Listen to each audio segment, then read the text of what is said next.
Hello, good afternoon, everyone. I am Manohar Kumar, Assistant Professor of English from Government College, Devgat.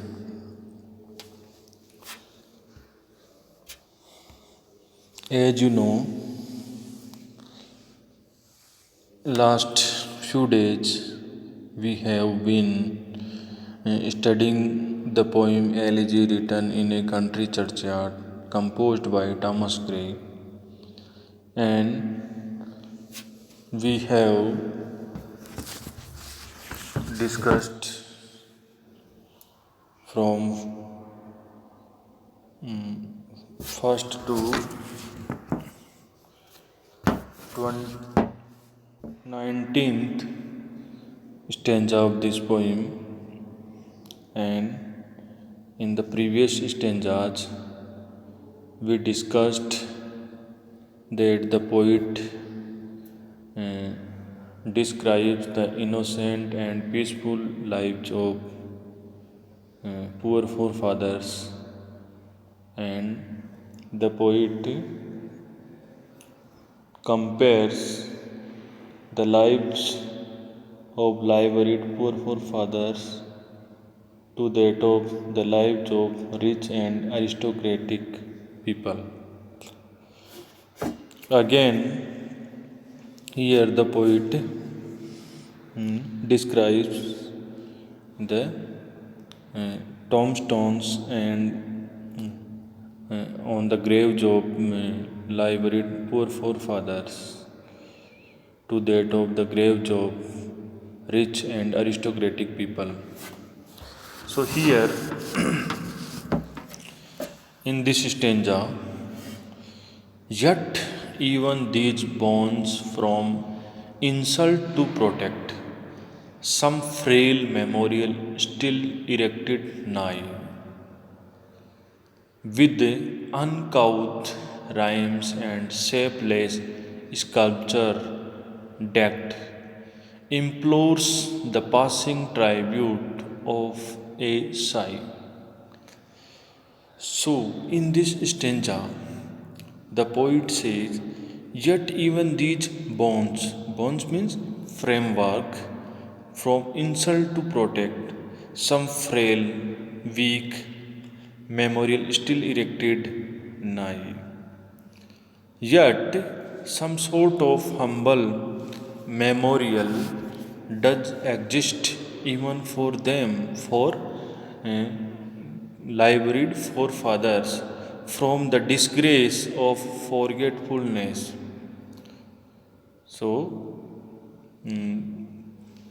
to save the disgrace of forgetfulness, some sort of humble memorial does exist even for the liveried poor forefathers. So, yet these frameworks, these grave tombstones are frail, weak, and uncouth. Uncouth means not refined, not good rhymes, not refined rhymes, not refined poetry, and shapeless sculpture. And there is these sculpture are also shapeless, uh, decked means decorated, but these tombstones, these graves of liveried poor forefathers, a chance passerby would read these inscriptions, which would ask for his sympathy to be expressed through a sigh. So here the poet wants to say that yet some sort of humble memorial does exist even for them from the disgrace of forgetfulness. Their graves are adorned with carved stones bearing inscriptions in their memory. Yet, these inscriptions and these grave tombstones are not good, are not refined, and these are selfless, but they these tombstones implores the passing by to tribute of a Sai. So here the poet says that no trophies were erected on the graves of these humble men who lie buried in this country churchyard, but that does not mean that the dead who lie here are uh, utterly nameless and there is no memorial of any kind for them. Some sort of memorial does exist to protect these men from complete forgetfulness. Their graves are adorned with carved stones bearing inscriptions in their memory. It is true that the stones have been badly and awkwardly carved. It is true. But it is true that the stones have been badly and awkwardly carved, but these stones,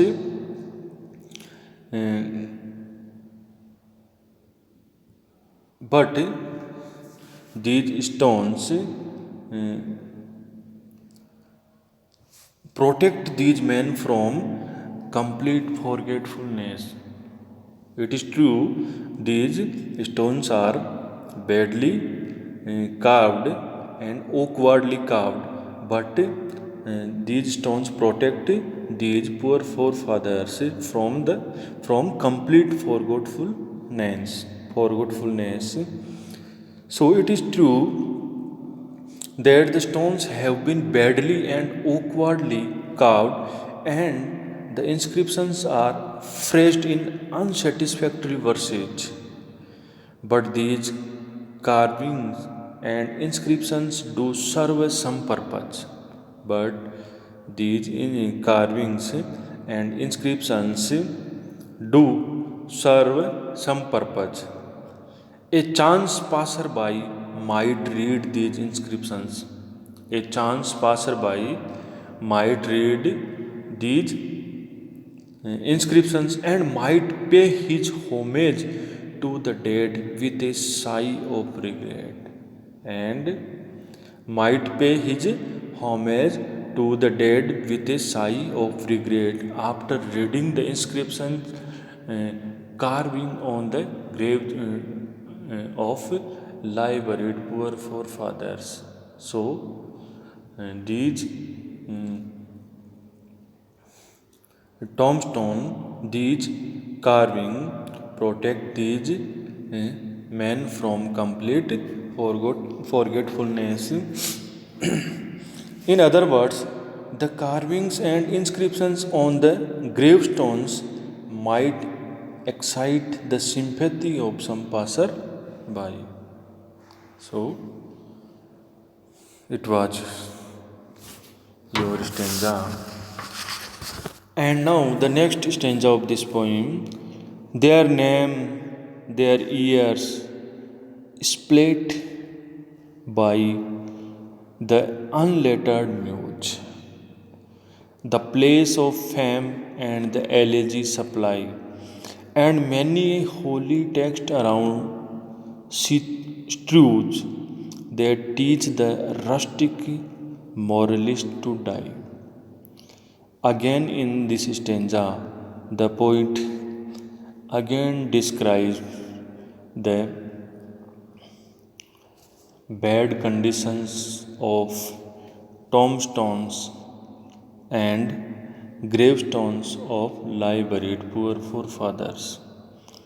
They, these tombstones are erected badly these are shapeless, these are erected awkwardly, and again in this stanza the poet says that the names and the ages of these dead men are found engraved on the tombstones.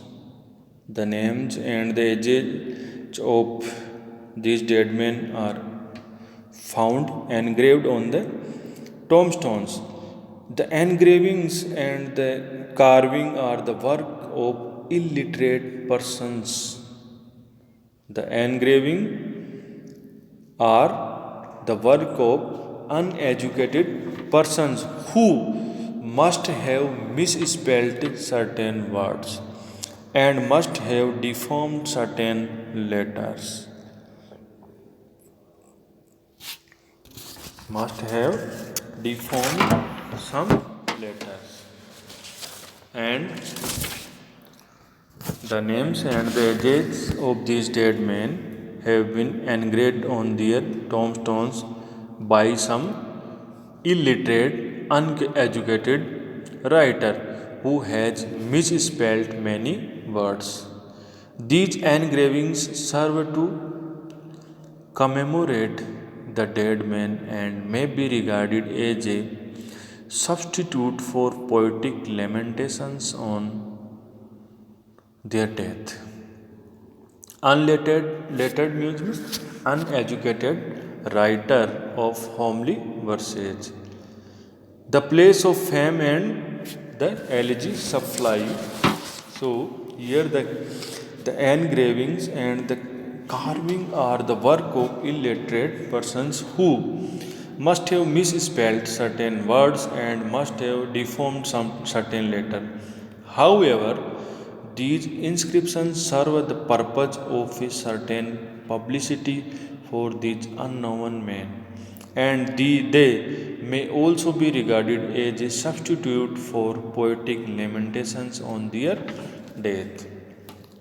The poet says, however, the names and the ages of these dead men eh, have been engraved on their tombstones by some uneducated or illiterate writer who has misspelled many words. And but these engravings serve to commemorate the dead man and may be regarded as a substitute for poetic lamentations on their death. But they do, but these engravings serve the their purpose.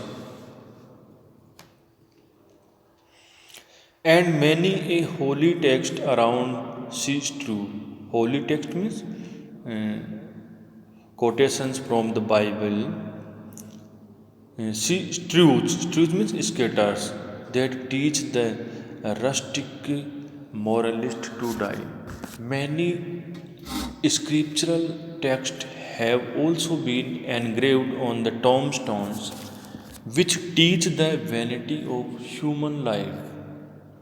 On the tombstones of the liveried poor forefathers, many scriptural texts, many holy texts have also been engraved on the tombstones, which teach the vanity of human life. So here the poet again says many scriptural texts or instructive quotations from the Bible are engraved on the tombstones. These holy texts teach us the vanity of human life, so that a villager given to reflection or reading these texts get into a philosophical mood and would begin to regard death as a desirable escape from life. And after reading these inscriptions engraved on the tombstones of life buried our forefathers,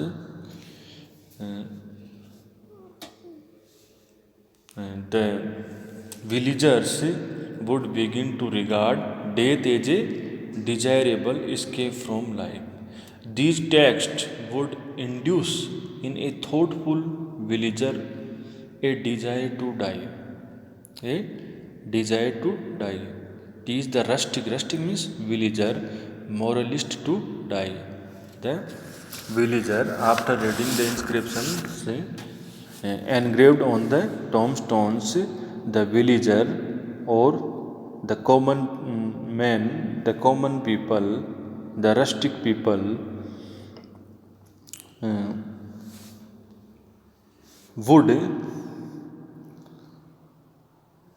would not escape from life, and these texts would induce in a thoughtful villager a desire to die.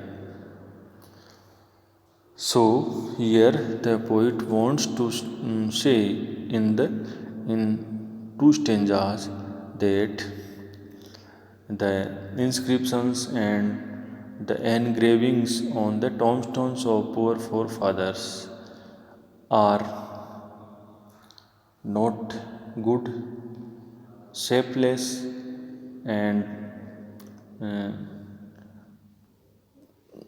engraving and inscriptions written on tombstones are uh, engraved by unlettered and uneducated men, but these engravings, these inscriptions do their purpose, do their purpose, and the poor, the people who read these inscriptions will tribute the life-buried poor forefathers. So, this was your stanza of this poem, and in the both stanzas, the poet describes the same thing. Thank you for today.